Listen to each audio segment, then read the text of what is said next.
আসসালামু আলাইকুম দর্শক, স্বাগতম গ্রাম বাংলা অবস্থান নতুন আরেকটা ভিডিওতে। আশা করি আপনারা ভালোই আছেন। তো দর্শক, আমার এই শীতের আগমনীতে আপনাদেরকে শীতল শুভেচ্ছা। ভালো আছেন সবাই আশা করি। তো দর্শক, আজকে ভিডিওটা হচ্ছে, আমি যেহেতু কৃষি বিষয় নিয়ে ভিডিওগুলো করি, ব্লগগুলো করি, তো আজকে দেখাবো আপনাদের আমাদের এলাকার সব ক্ষেতগুলা কাটা প্রায় শেষ, শীতের মৌসুমে দেওয়া প্রায় শেষ। তো এখানে কিছুটা রয়ে গেছে, এটা আমাদের বাড়ির সামনে। এগুলা আপনাদেরকে একটু দেখাই। এই যে দর্শক, আপনারা দেখেন যে এই এই যে মাঠঘাট দেখতেছেন, এখানে কিন্তু অলরেডি দেওয়া শেষ। তো প্রায় বেশিরভাগ ক্ষেত দাওয়াই আমাদের এখানে শেষ। দাওয়া বলতে আমরা বোঝাই যে ধান কাটার মৌসুম, এটাকে আমরা দাওয়া বলি গ্রাম্য ভাষায়। তো এই যে দেখতেছেন এই যে ক্ষেতগুলা, এগুলা সবগুলা কিন্তু কাটা হয়ে গেছে। কিন্তু এই যে এই ক্ষেতগুলা, এগুলা কিন্তু দেখেন রয়ে গেছে। হ্যাঁ, বিশাল একটা মাঠ, এই মাঠটা কিন্তু রয়ে গেছে। আর এটার কারণ হচ্ছে যে এই ক্ষেতগুলা হচ্ছে, ওই যে দেখেন, এই যে এই ক্ষেতটা থেকে এই ক্ষেতটা একটু উঁচু, ওই যেগুলা কাটা হয়ে গেছে এগুলো একটু উঁচু জমি। হ্যাঁ, এই ধরেন 1 ফুটের মতো উঁচু এরকম, যার কারণে মানে একটু পানি আসছিল, পানিটা ওই ক্ষেতগুলাকে খাইতে পারেনি বা নষ্ট করতে পারেনি হ্যাঁ বন্যার সময়। কিন্তু এই যে নিচু যেগুলা ছিল এগুলা নষ্ট করে ফেলছিল, যার কারণে এই ক্ষেতগুলা এখন দেরিতে লাগছে। তো দর্শক, এই যে দেখেন মাঝখানে একজন ক্ষেত হ্যাঁ কাটছে আমার এক ভাইসরা, সে আবার এটাতে নিয়েও যাইতেছে প্যান্টলি দিয়ে। যে দেখেন মাঝখানে ক্ষেতটা কাটছে, মাঝখানে প্যান্টলি দিয়ে নিয়ে যাইতেছে।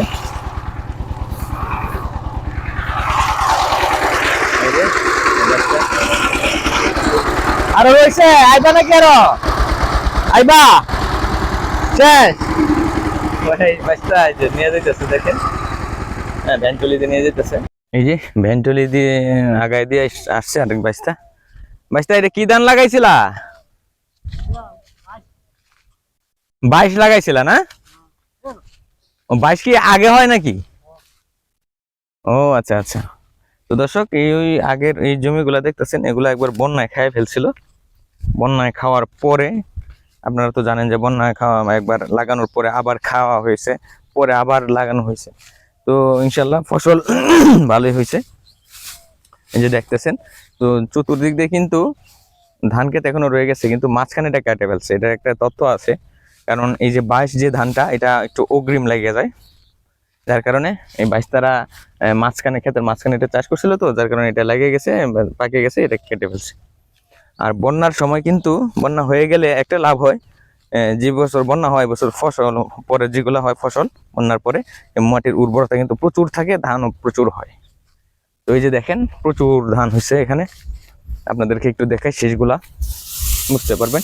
এই যে একটা গাছ আপনাদেরকে একটু দেখাই, একটা গাছে যে একটা গাছের গোড়া নিতেছি। এই যে দেখেন এই ধানগুলা কিন্তু, এই যে দেখেন এই ধানগুলা কিন্তু একটা গাছে, হ্যাঁ একটা গাছে এই পরিমাণ ধান আসছে। দেখেন আপনাদের দেখাই, ভালো করে দেখেন, খেয়াল করেন। এই যে দেখেন, এটা কিন্তু একটা গাছ। এই যে দেখেন নিচে থেকে এই একটা গাছ কিন্তু আমি ধরে আছি। তো এই একটা গাছে দেখেন ফসলগুলো কতগুলো হয়েছে। তো মাশাল্লাহ, বন্যার পরে মাটির উর্বরতা বাড়ে আর ফসলও ভালো হয়। তো দর্শক, আপনাদের এখানে দেওয়া কি শেষ, কিরকম আছে, হ্যাঁ শেষ হয়েছে কিনা অবশ্যই আমাকে কমেন্টে জানাবেন। আর আমার ভিডিওটা যদি ভালো লাগে অবশ্যই আমার ভিডিওতে একটা লাইক দিবেন। আর আমার চ্যানেল নতুন যারা আছেন তারা অবশ্যই আমার চ্যানেলটাকে সাবস্ক্রাইব করে পাশে থাকা বেল আইকনটা ক্লিক করে দিবেন, যাতে এরকম নতুন কোনো ভিডিও আসলে আপনার কাছে চলে আসে। তো দর্শক, ভিডিওটা লেন্থি করবো না, ভালো থাকবেন সবাই, আল্লাহ হাফিজ।